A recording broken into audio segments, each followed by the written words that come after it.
In a fascinating book called Reinventing Organizations, author Frédéric Laloux recounts the evolving history of how people have worked together in large organizations and how new perspectives or paradigms have emerged over the centuries that unlocked new levels of prosperity as they became the predominant approach. In this video, we'll take a look at these paradigms, then examine how they can inform our thinking about adopting agile or lean approaches. Each new paradigm is described by its own color, has some unique characteristics, and some breakthrough ideas. And we'll look at some examples of organizations operating under each paradigm today. We will start with the oldest paradigm, described by the color red. The guiding metaphor for red is that of the wolf pack. Red emerged as people organized into tribes and was the predominant paradigm for centuries. The defining characteristics of red include a powerful leader who inspires fear in the group's enemies and compliance within the group. Red is most useful in situations of chaos, where the powerful leader may be the only thing guaranteeing the survival of the group. The breakthrough ideas of red are command authority, where a leader can set a direction and people will follow, allowing them to work towards a common goal, and division of labor, where people can specialize in a specific type of work that benefits the overall group. Examples of organizations functioning under the red paradigm today include the mafia, street gangs, and tribal militias. Red organizations are limited by the short-term perspective required to survive chaos. The next level, amber, evolved when the instability of fear-based power structures could not accomplish longer-term success. The guiding metaphor for amber organizations is that of an army. Amber emerged as hierarchical patterns like those invented by the Roman military under Julius Caesar and those used by the Catholic Church, enabled focusing on long-term goals which are only possible under stable leadership, being based on status, not physical prowess. The primary characteristic of amber organizations is their strict hierarchical structure, leading to stability and exerting strong control over the lower levels in the hierarchy. The breakthrough ideas in an amber organization are taking a long-term perspective, instituting strong processes, and creating formal roles for various levels within the hierarchy. Examples of current organizations that have an amber perspective are most public schools in the United States, most governments, and traditional churches. Amber organizations begin to hit their limits when conditions change that require new approaches. The next level, orange, evolved when entrenched amber organizations were unable to adapt to changing conditions. The guiding metaphor for orange is that of a machine. Orange emerged in the Age of Reason, along with the American and French revolutions, where individual meritocracy meant that the best ideas had a chance of competing regardless of an individual's status. The primary characteristics of orange organizations include competition within the organization and with other organizations, a focus on financial profit and growth, and a switch to objectives-based management, where leaders set the strategy and lower levels within the hierarchy are given some freedom in how to carry out the strategy. The breakthrough ideas in an orange organization are innovation, accountability for reaching the objectives laid out by management, and meritocracy, where individuals can rise within the organization based on their skill, intelligence, and creativity.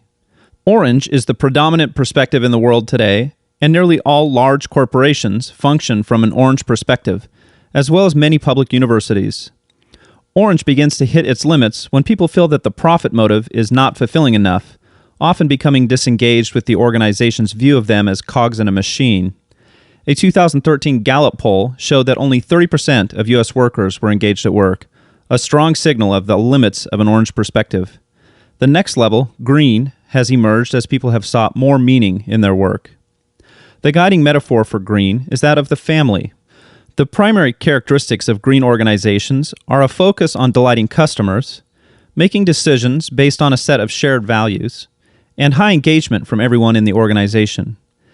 The breakthrough ideas are balancing the needs of all stakeholders, including customers, employees, partners, and shareholders for publicly held companies, a focus on culture over strategy, and true empowerment of members in the organization regardless of their hierarchical level.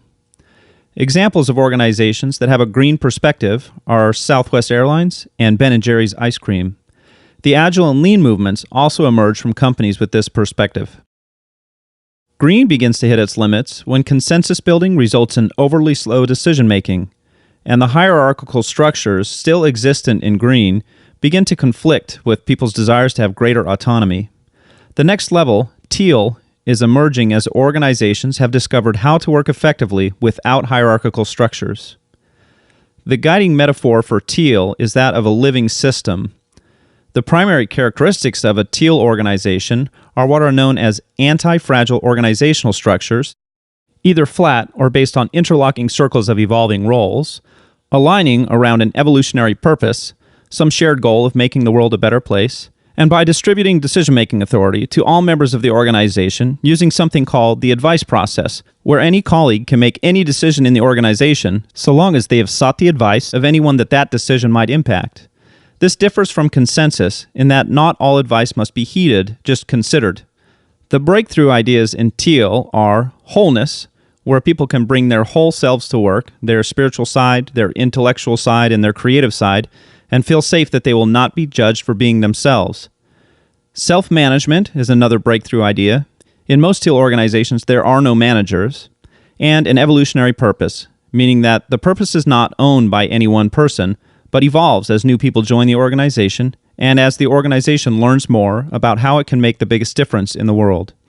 Examples of teal organizations include Patagonia, the outdoor clothing company, Morningstar, a tomato processing plant responsible for 40% of the tomato products in the United States, and Bertsorg, a 7,000-person home care nursing organization. Agile and Lean are firmly rooted in green, and most of the struggles we see with adoption are in organizations whose leadership have a dominant orange perspective. To someone with an orange perspective, Agile and Lean are seen as simply process improvements to increase productivity, efficiency, or profits. But without adopting the cultural perspectives of green, only those practices that align with orange are adopted, and they are overlaid against orange approaches like top-down management, or valuing profit against any other outcome. Agile thrives in organizations with a predominantly green perspective, and Agile practices become almost overkill in a teal organization, which have evolved their own practices that include Agile values, but where many Agile practices are no longer required, for example, a single product owner. If you are currently part of an orange organization and are looking for ways to make it work better, search out others with a green perspective, especially those in leadership positions, and work with them to help drive the cultural change required to make Agile work as it was designed. Laloux's research indicates that only the top leader in an organization can successfully transform it vertically, for example, from orange to green. However, horizontal transformation is possible, for example, working within the boundaries of orange to make it a more vibrant place of innovation and objectives-based management, instead of a stressful, lifeless place of micromanagement. One important concept is that one color is not necessarily better than any other. There are valuable ideas in every perspective. There is data that shows that the newer perspectives are better able to deal effectively with increasing levels of complexity and interconnectedness.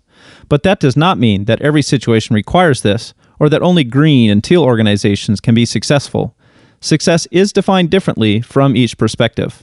Also, the newer perspectives include the older ones, like a Russian nesting doll, so someone with a teal perspective can and should continue to use orange or amber ideas when they might best meet the needs of the organization.